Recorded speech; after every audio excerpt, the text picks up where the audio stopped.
Akhil Bharatiya Congress committee के राष्ट्रीय सचिव एवं राष्ट्रीय प्रवक्ता आलोक शर्मा की प्रेस कॉन्फ्रेंस।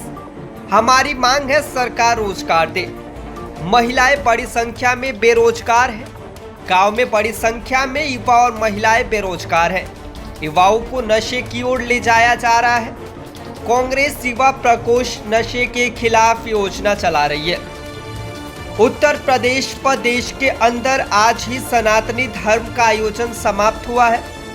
महाकुंभ का आज समापन हुआ है। मीडिया के साथियों ने दिव्य और भव्य शब्दों का खूब इस्तेमाल किया।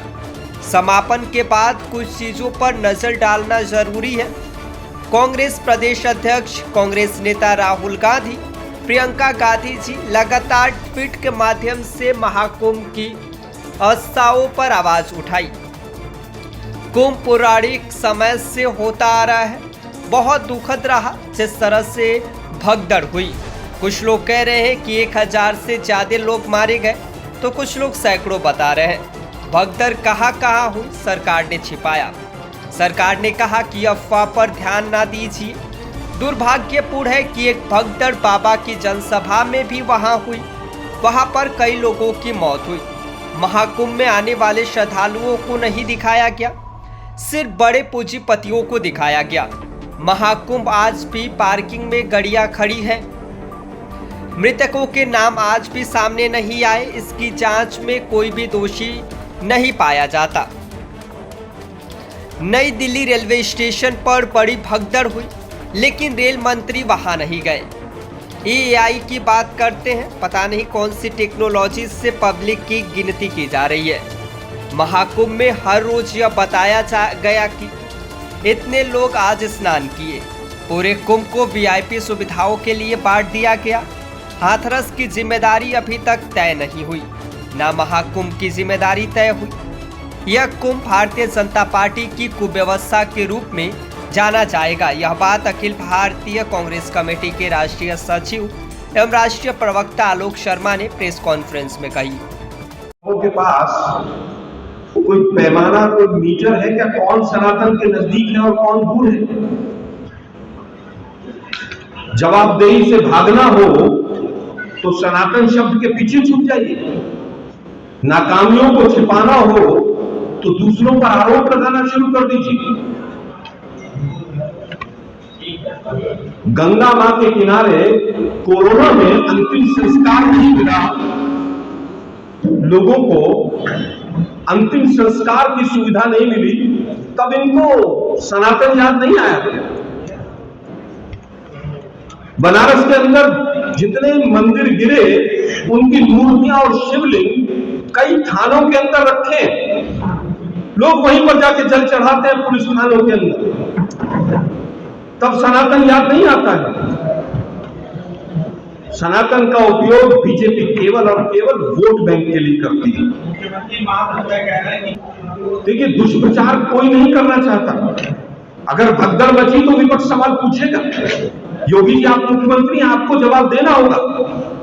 अगर भगदड़ मची और वहां पर सैकड़ों मौतें होती हैं और आप अगले दिन तक लिस्ट जारी नहीं करते हैं, तो लिस्ट को नेपाल के राष्ट्रपति, प्रधानमंत्री आके तो जारी करेंगे नहीं, या तमिलनाडु वाले मुख्यमंत्री तो आके जारी करेंगे नहीं। आप मुख्यमंत्री हैं, आपकी जिम्मेदारी बनती है। जो व्यक्ति 30 लोगों की लिस्ट जारी नहीं कर पाता है, वो व्यक्ति सवाल पूछता है। इतनी निकम्मी सरकार, इतने निकम्मे मुख्यमंत्री, वो सवाल पूछते हैं। मोदी जी का आधा मंत्रिमंडल नहीं गया, वो क्यों नहीं गया? वो सनातनी नहीं है क्या? राहुल जी वो देशद्रोही है क्या? मैं आपसे पूछ रहा हूं भाई, आस्था का विषय है। कब किसको कहां जाना है, किसको किस रूप में पूजा करनी है। मैं तो पूछ रहा हूं, आधा मंत्रिमंडल क्या देशद्रोही है मोदी जी का? आप लोग शांति से सोचिएगा इस विषय। उत्तर प्रदेश कांग्रेस कमेटी जब भी यूपी में होता है या उज्जैन में कुंभ होता है, हमारे टेंट लगते हैं, हम सुविधाएं देते हैं, सेवा दल काम करती है। हर चीज में राजनीति नहीं होती। कुंभ को राजनीति का अखाड़ा नहीं, अपनी आस्था का है। दिल्ली कोई विषय थोड़ी ना, दिल्ली कोई दूर है। मोदी जी के मंत्रियों को क्या दिल्ली दूर लग रही थी? हवाई जहाज नहीं थे क्या उनके लिए? कर्मचारियों को सम्मानित करना चाहिए, बिल्कुल करना चाहिए। कोरोना में भी इन्होंने बड़े फूल वूल बरसाए थे, तो बाद में तनख्वाहें नहीं दी। एक मिनट सुनिए, कोरोना का तो याद होगा, और वो 4-5 लोग, वो सफाई कर्मचारी याद होंगे, मोदी जी ने बड़े सफेद वाले रुमाल से उनके पांव धोए थे और पांव पोंछे थे, और उसके बाद उनके इंटरव्यूज आप ही लोगों ने चलाए थे पांचों के, क्या हुआ था उनका। हाथी के दांत दिखाने के और होते हैं। अगर आपको वास्तव में उनकी चिंता है सफाई कर्मचारियों की, तो आप लिस्ट जारी कीजिए कि गटर साफ करते हुए उत्तर प्रदेश के अंदर 2017 के बाद कितने सफाई कर्मचारियों की मृत्यु हुई है और उनके परिवार किस हालत में। फिर भी हम कहेंगे किसी भी कर्मचारी का सम्मान स्वागत योग्य। ऑफिस में जाके पूछेगा कि ये दो सुपर कौन है। मैं तो केवल इतना कहूंगा कि एक साधु के मुख से इस तरह के शब्द, वो भी कुंभ के समय में, जनता स्वयं सोचे कि क्या इस तरह के शब्द एक साधु के मुंह से शोभा देते हैं। अगर इन 4 सवालों के जवाब आपको नहीं मिलते हैं, जिसकी कि आपको उम्मीद होनी चाहिए कि नहीं मिलेंगे, तो सुनते आते थे कि कुंभ होता है तो तमाम साधु संत बैठकर विचार करते हैं, सनातन धर्म आगे कैसे बढ़े, कुरीतियों से कैसे निपटा जाए, तमाम चीजों पर चर्चाएं होती थी। लेकिन ये कुंभ जो है अपने आप में पूरा का पूरा जो याद किया जाएगा, वो भारतीय जनता पार्टी की सरकार की कुव्यवस्था के तौर पर पूरी तरह से जाना जाएगा। क्या यादें लोग यहां से लेकर गए हैं मैं बता नहीं सकता हूं। लोगों ने जो अपने एक्सपीरियंसेस शेयर किए हैं, कुंभ की महिलाओं की फोटो 1000 2,000 में पोर्टल पर बिकती रही और इनको किसी को कुछ नहीं पता चला।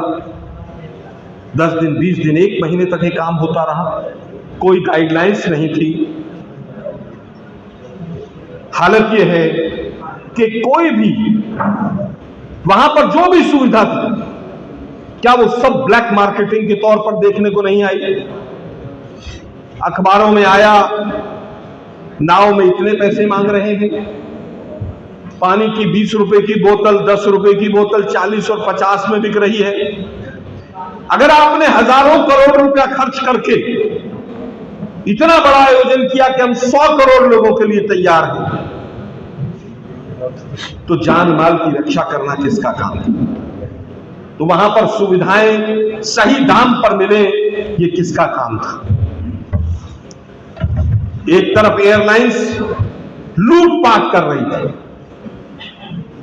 दिल्ली से प्रयागराज का टिकट, दिल्ली से बनारस का टिकट, आना जाना 50-50 हजार का, 60-60 हजार का, और ये निकम्मी सरकार जो केंद्र में बैठी है वो सोती नहीं। एक स्टेटमेंट तक नहीं आया। संसद के अंदर जब प्रमोद तिवारी जी ने, जो उत्तर प्रदेश के ही आपके लीडर हैं, उन्होंने सवाल उठाया, तो दुर्भाग्य है उपराष्ट्रपति महोदय जो हमेशा राजनीति के अखाड़े में कूदे रहते हैं, उन्होंने सही उसका निवारण की बजाय उस पर भी मजाक उड़ाने का काम किया।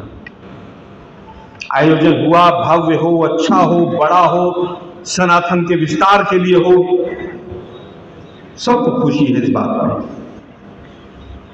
लेकिन दुर्भाग्य यह है कि अगर आप सब चीजों की पॉजिटिव की जिम्मेदारी लेते हैं, तो नेगेटिव की जिम्मेदारी किसकी? हमारे कुछ सवाल हैं कांग्रेस पार्टी की तरफ से।